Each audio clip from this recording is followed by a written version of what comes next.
The Tao of Self-Confidence, episode 536. Welcome to the Tao of Self-Confidence, where I share stories of amazing women who have discovered their inner journey to self-confidence. Visit our website at thetaoofselfconfidence.com. Your inner journey to self-confidence awaits. Well, hello friend. Welcome to the Tao of Self-Confidence, where I share stories of amazing women who have discovered their inner journey to self-confidence. I'm your host today, Sheena Yap-Chan, and today I have a phenomenal lady on the show today. She is a business owner and content creator in the finance industry, and I'm really excited to have her on and share her story with us on self-confidence. So without further ado, I'm going to introduce you to Michelle Wong. Michelle, how are you today? Maybe you can fill in a little bit more about yourself to our listeners. Hi, Sheena. Thank you for having me. I live right outside Washington, D.C. with my two dogs, and I recently started my own business in the finance industry. I actually graduated with a degree in financial economics from University of Maryland, Baltimore County, and I've been in the financial advisory space ever since. Awesome. Well, thanks for sharing that. And Michelle, what's your cultural background? So my family actually immigrated from southern China many years ago. I'm actually the second generation on my dad's side and fourth generation on my mom. So we've been in the States for quite a while. A few years ago, I actually found out my grandmother was also half Filipina. So I kind of had an identity crisis, but it was kind of nice to know that I had a little diversity in me as well. I also have yet to find any Asian American family that's been in the States as long as mine, but I love the diversity in my family as well as seeing how we've changed over time, especially how my grandparents also grew up in different areas of the States as well. Awesome. Well, thanks for sharing that. And what would be your favorite self-confidence quote?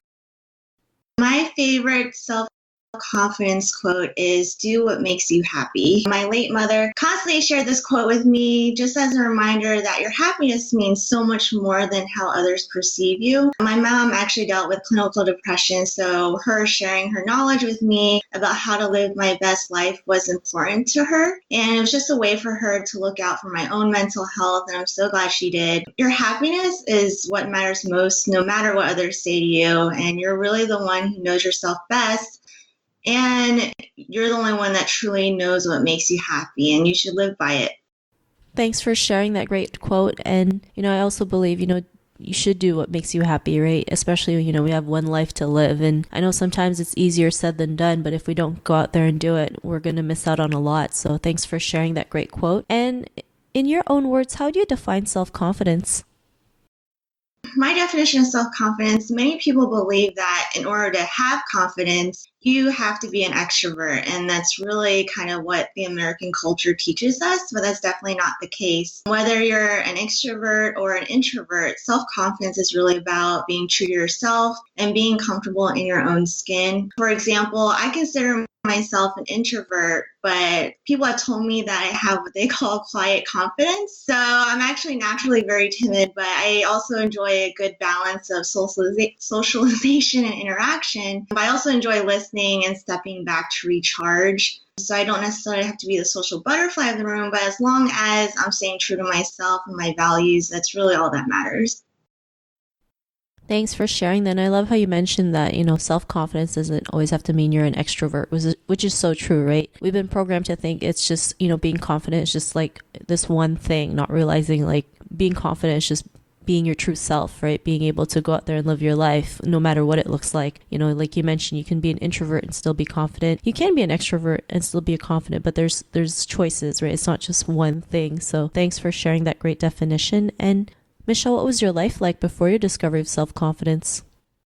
Before my discovery of self-confidence, I didn't really feel truly fulfilled. I didn't understand what my purpose was, and because I didn't know my purpose, I didn't know what I was working for, and it was kind of affecting all aspects of my life. I settled for how things were, the good, the bad, and the ugly, and thought this was the way just that life was, and it was kind of my fault for not being enough because I was comparing and belittling myself to others who I thought were successful and who I thought everyone wanted to be. So I was kind of like comparing myself to other figures out there.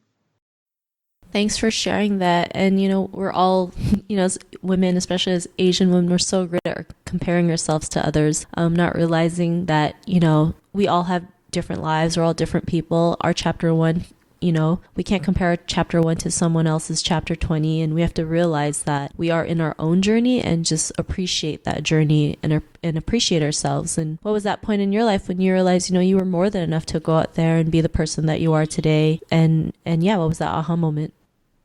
Really a journey over a long period of time. I feel like no one's like, oh, tomorrow I have all this self-confidence all of a sudden. But definitely everyone deals with their own insecurities that it naturally chips away at your self-confidence. But really the key is to embrace your insecurities and work with them to make yourself stronger, and naturally your confidence will grow. So for me, my aha journey comprised of ruling out the negative people, living to my own standards away from what mainstream culture kind of defines as success and those types of things, and getting involved in projects that meant a lot to me. So yeah. Thanks for sharing that. And I love how you mentioned to embrace your insecurities, right? I mean, it's a part of us and we have to learn to love ourselves with that. And when we can work with it and, just be aware of it, we can, find a way to either find a solution or, just be okay with it and just keep going. So, because of all these realizations, what's your life been like now? Life definitely has more meaning, and because I know my purpose, I know each and everything I do has a purpose that aligns with my own values. And because everything I do is lived purposefully, none of my time is wasted. I'm always working to be my best self. And to me personally, that's my definition of success. Thanks for sharing that. And I love that. It is, your definition of success. Not a lot of people are able to, go out there and start their own business because they're too afraid. I mean, it's a success in its own that you've been able to do that and, working towards a better you or your true self. That's another success because a lot of people like to hide from their true selves. So, all these little success, we should start celebrating them because without them, we wouldn't be the person that we are today. And, to the woman who's listening to our episode, she may be in her own journey to self-confidence. What would be that one tip you would give to her? Surround yourself with amazing people who you admire and you look up to. Life is too short for negativity, and you don't realize how much your environment affects your mindset until you step outside that box and live a life that's truly yours and not someone else's. So really seek mentorship, ask for direct feedback from new peers. I know that might be hard to get honest feedback, and surround yourself with positivity. Don't be afraid to make those changes and really hyper-focus your life on the things that you love doing, because trust me, and you'll thank yourself for it later. Your confidence will grow, and years from now, you'll look back and be so proud of the life you built. Thanks for sharing those great tips. And Michelle, if our listeners wanted to get to know a little bit more about you and what you do and check out some of your content on the finance industry, is there any links or social media profiles we can connect with? So my website is planwithnifty.com. And check that out. And then all the links will be on the website itself. Thanks for sharing that. And to our listeners, if you want to connect with Michelle, you can also head on over to thetaoofselfconfidence.com and search for Michelle's name. Her show notes will pop up along with everything else that we talked about. And I really want to thank Michelle for taking the time to share her story and tips with us on self-confidence. So thank you so much, Michelle. Of course. Thanks for having me. Not a problem. It was really great having you on the show. And to our listeners, be on the lookout for another new episode of another amazing woman's journey to self-confidence. And we'll talk to you soon. Bye for now. Thank you for tuning in to another amazing episode of the Tao of Self-Confidence.